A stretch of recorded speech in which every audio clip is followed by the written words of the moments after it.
českej situácii. Česká republika dala všetko Ukrajincom, byty, aj domy.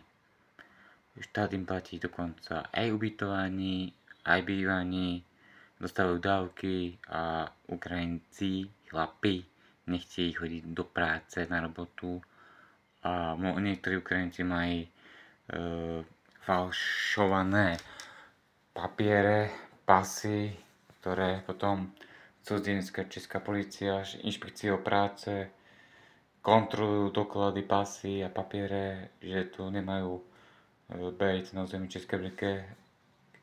A to je dobrý, lebo títo Ukrajinci napadli Slováka a napadajú Ukrajinci Čechov po celé Praze a Európe. V Poľsku Ukrajinci zabili Poláka a už Poľsko ich začína konečne deportovať. Dokonca aj ako člen Sme rodiny na Slovensku začíname Ukrajincov tiež ukončovať pobyt na Slovensku, ktorí nechodí do práce a ktorí nadávajú Slovákom na Slovensku kurvo, pizdec, chujňo a tak dále. Takže týmto ľuďom už na Slovensku ako člen Sme rodiny ruším pobyt v povolení. Niektorí Ukrajinci bývajú v slovenských bytovkách, domoch a majú platiť nájom 200-300 eček, neplatí, nechodí na robotu do práce, tak ich rušíme takýmto spôsobom na Slovensku. A dúfam, že ma veľa ľudí bude na Slovensku voliť, keby chceli. Som člen Sme rodiny a týchto Ukrajincov, ktorí napadajú Slovákov na Slovensku, ako v Bratislave, včera horel bratislavský hotel, museli evakuovať niekoľko tisíc ľudí z hotela, kde boli ubytovaní Ukrajinci. Ukrajinci vo 4. poschodí podpálili byt, ktorý boli na hoteli. Všetko tam majú zhorené, boli tam hasiči, 3 hasičské jednotky, policajti a záchranné služby, 4 alebo 5. A niektorí ľudia sa nadýchali čierneho vzduchu, čierneho oxidu uhličitého, lebo oni tam fajčili drogy, fajčili a oslavovali, že Ukrajina vstúpila do Európskej únie a teraz budú členským štátom diktovať a zvyšovať dane a odvody, poistky, aby Ukrajinci nemuseli platiť nič, lebo sú oslobodení a oni platia nízke platy, dane a odvody a energie platí. Niektorí majiteľia, ktorí majú ubytovaných Ukrajincov, tak im neplatia nájom. V Českej republike, čo je Topolová alebo Jahodová ulica, alebo kde sú také veľké baráky, čo je 300 000 ľudí, sú asi niekoľko barákov, tak Ukrajinci noci rušia nočný klid a hlavne neplatia českým majiteľom nájom Českej republike, lebo oni aj sú Ukrajinci, oni musia platiť nájom a toto je vzkaz Okamorovi, lebo našim ľuďom Slovákom, ktorí drú 12 hodín práci v Alberte, Tesku, Šelke a tak ďalej, v iných firmách, Molke, tak my musíme platiť vysoké dane, vysoké odvody, poistky, energie a my už nemáme ani základné potreby, ani potraviny a nám štát Českej republiky nepomôže, lebo darmo, že tu som 8 rokov v Českej republike pracovne ako Slovák, ktorý pomáha so ženou v Českej republike 8 rokov tu pracujeme a od Českej republiky som nepýtal ani korunu, ako pýtajú Ukrajinci peniaze a chodia domov na Ukrajinu a ešte majú falošné pobyty v Českej republike a sa tu vydážu Slovákom, nám Slovákom sa Ukrajinci metre, v autobusoch, tramvaji vyhrožujú, keď ja tam prídem s lístkom do tramvají alebo metrom, čiknem a Ukrajinec, proč si čikáte lístek, vy nemusíte a teda a im říkám, treba platiť všetko a vy neplatíte nic, vy dostávate 42 500 z úradu práce, lebo na robotu nechodí, lebo všetci českí a slovenskí vedúci,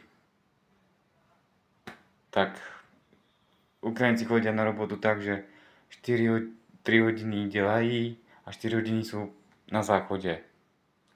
A koniec šichty, Ukrajinci. Bol som pred hodinou na kontrole v Tesku. Ukrajinci prišli na robotu, pýtam sa, máme 10 hodín, hej. A kde sú Ukrajinci? Oni prišli o 8, a 3 hodiny delajú a 4 hodiny sú na veckoch a na telefónoch. Proste pauzu si robia 4 hodiny.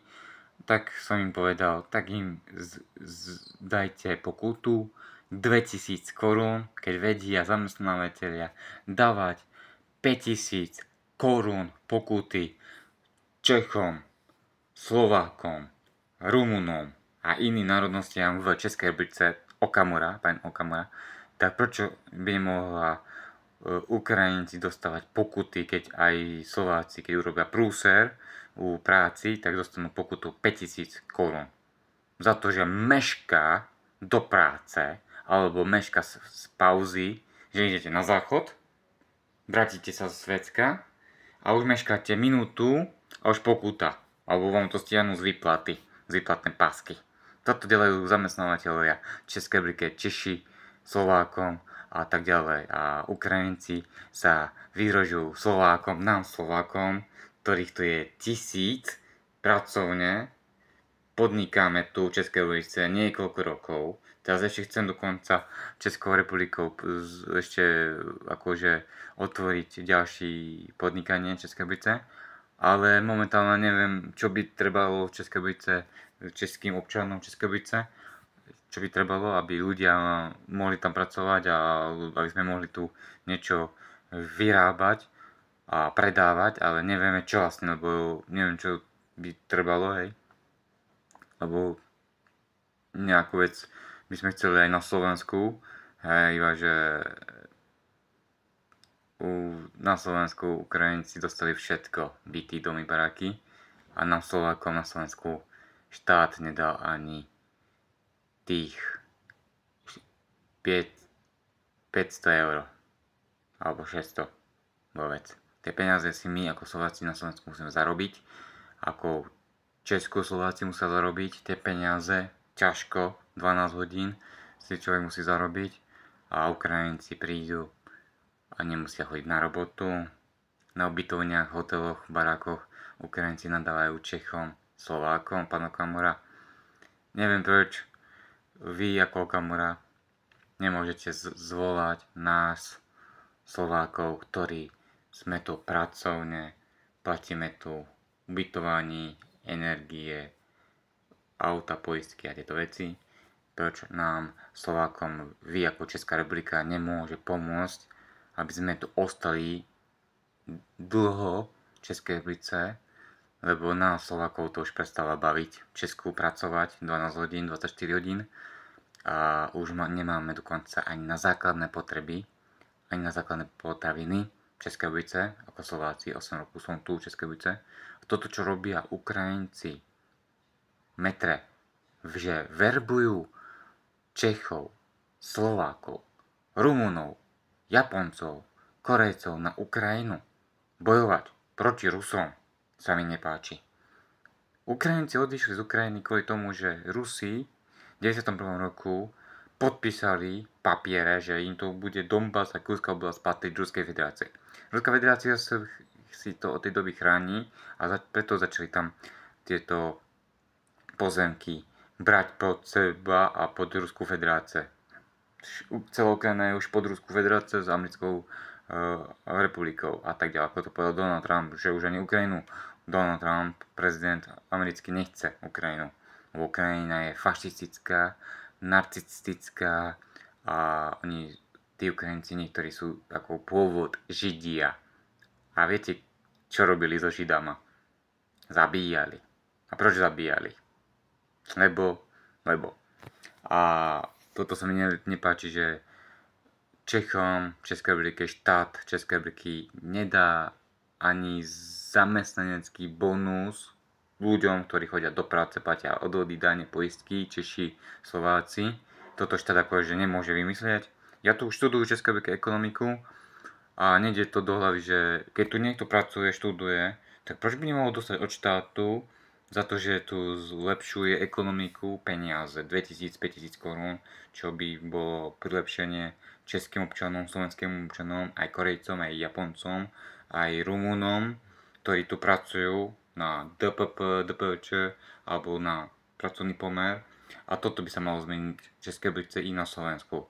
Vážený pán Okamura, ja vás prosím, aby ste začali nám Slovákom v Českej republike pomáhať. Mám tu 1000 Slovákov v Českej republike a tí ľudia chcú odísť z Českej republike. Nie kvôli tomu, že tu je zlá situácia ekonomická. Kvôli tomu, že Ukrajinci napadajú Slovákov. Minulý týždeň som bol na Sodulkách, kde mi zabili kolegu, ktorý pracoval 25 let v M2C firme. Bezpečnostná firma pre metro v Českej republike. Zabili ho kvôli tomu, že išiel z práce po 24 hodín a Ukrajinec ho napadol a zranený bol na metre. Boli tam zbrojovaní záchranka, policajti a mestská policia a nedokázali mu pomôcť. Pred týždňom som bol na Studulkách na pohrebe Slovákovi a nechápem, proč Ukrajinci zabíjajú Slovákov v Česku, Slovákov v Polsku, Slovákov v Nemecku. Dokonca Ukrajinci zabíjajú Polákov v Polsku, aj v Nemecku, dokonca aj Čechov zabíjajú v Česku.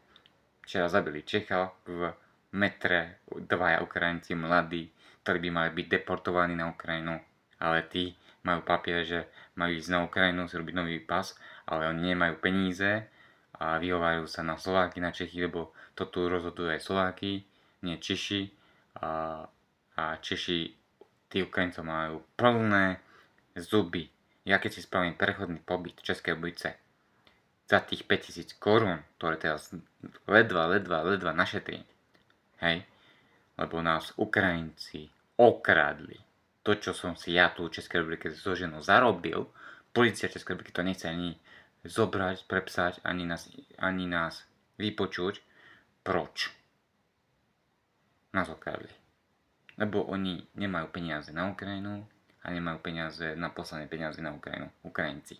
Preto Slovákov v Českej republike Ukrajinci aj Čechov okrádajú. Proto. A my už to máme plné zuby, že my budeme chodiť na každú jednu demonstráciu, kde budú Češi, aby tých Ukrajincov deportovali alebo zavírali. Ja som chcel v Českej republike vyštudovať ekonomickú školu, byť súdca alebo štátny zástupca. Ja tu študujem české ekonomiku, keď vyštudujeme vysokú školu, keď by som vyštudoval vysokú školu, tak by som robil v Českej republike soudcu, ekonóma alebo právnik štátneho zástupcu. Ale keďže mi to není umožnené, lebo našich ľudí tu Ukrajinci nadávajú, zabíjajú, s nožíkom, mňa tu pred pár týždňami tuto na tejto strane akože nožíkom v metr, kde som chránil pani, ktorá išla dieťatkom do metra a mňa napadol Ukrajinec a pani to chcela riešiť iba, že už metro sa išlo na čelný most a tak ďalej. A ja som to už riešil jedným policajtom, on povedal, že áno, nie som Čech, blablabla, som Slovák, blablabla.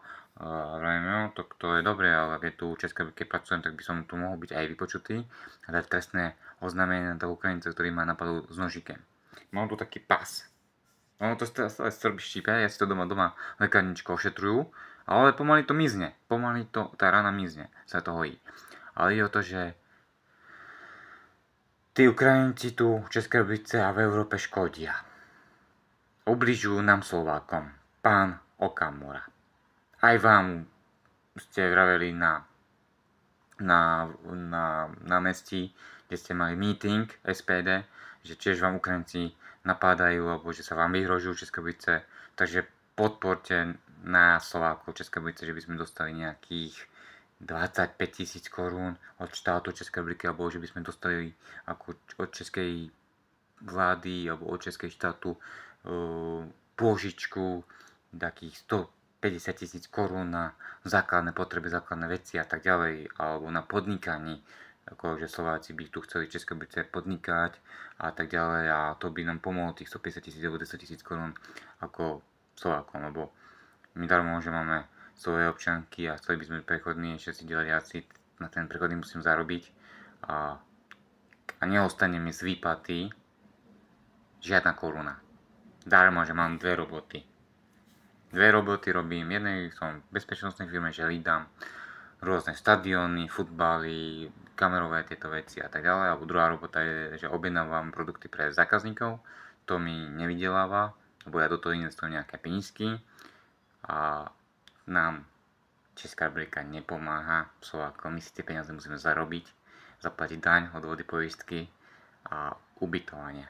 A nič za nezostane. Tak sme na tom zle. Ako keby sme vôbec nepracovali ako tí Ukrajinci, ktorí berú 42 500 a idú domov na Ukrajinu. Bodka. Naschledanou.